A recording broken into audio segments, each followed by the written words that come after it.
Hi అండి, ఈరోజు మెత్తాళ్ళు చింత చిగురు కర్రీ చేశా.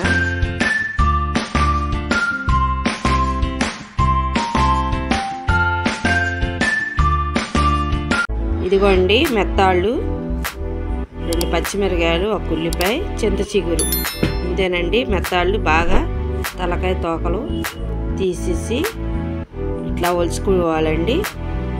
శుభ్రంగా ఒలుచుకొని నీళ్ళలో వేసుకుంటున్నా. కొంచెం గోరెచ్చి నీళ్ళలో ఇసుక ఏదైనా ఉంటే పోయిద్ది. శుభ్రంగా 2 సార్లు కడుక్కోవాలండి. బాగా చాలా బాగుంటుందండి. మీరు కూడా ఒకసారి ట్రై చేయండి. మెత్తాళ్ళు చింత చిగురు ఏం లేదండి. ఇదిగో బాగా ఇట్లాగా ఇసుక అంతా అడుక్కొచ్చేసిద్ది. 2 సార్లు కడిగితే చాలు. మళ్ళీ దాంట్లో ఉన్న టేస్ట్ పోయిద్ది. స్టవ్ వెలిగించుకున్నానండి. ఇదిగోండి కళాయి పెట్టుకున్నాను. ముందుగా నేను మళ్ళీ ఇంకొకసారి కడుగుతున్నాను. ఆయిల్ వేసుకున్నా. ఆయిల్ వేడెక్కింది. మెత్తాలు దీంట్లో బాగా కొద్ది ఫ్రైగా వేపుకుంటే తినడానికి కూడా చాలా టేస్ట్గా పంటి కింద గట్టిగా ఉంటుందండి ముక్క. అందుకని నేను అట్లా చేస్తున్నాను. బాగుంటుంది. ఉల్లిపాయ పచ్చిమిరకాయ వేసుకున్నానండి. అంతేనండి.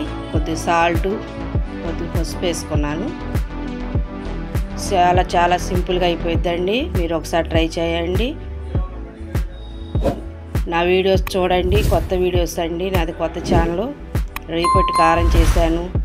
ఎండు చేప కోడిగుడ్డు చేశానండి. ఇదిగోండి కొద్దిగా కారం వేసుకుంటున్నాను. చూడండి ఇంతేనండి. నూనె తేలితే చాలా టేస్ట్గా ఉంటుంది. చింత చిగురు బాగా నలపాలండి.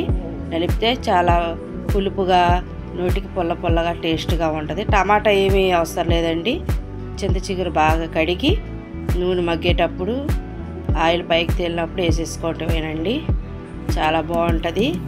నేను చాలా వీడియోస్ పెట్టానండి. నా వీడియోస్ చూడండి. కొత్త ఛానల్ అండి నాది.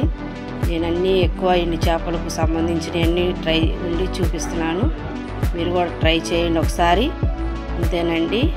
చింత చిగురు బాగా మగ్గిపోయింది. ఇంకొక 5 నిమిషాలు మగ్గనిచ్చుకుంటే చాలండి. నూనె బాగా తేలి చాలా బాగుంటుందండి. పుల్ల పుల్లగా, కారం కారంగా బాగుంటుంది. టమాటా అస్సలు వేయకూడదండి. భలే ఉంటుందండి కూర. చాలా టేస్ట్గా ఉంటుంది. ఇట్లా మీరు కూడా ఒకసారి ట్రై చేయండి. నా కూరలు అన్నీ కూడా చాలా బాగుంటాయి. ఒకసారి ట్రై చేయండి. అంతేనండి. ఇదిగోండి చిన్న కోపాలకు వచ్చింది కూర. బాయ్ అండి.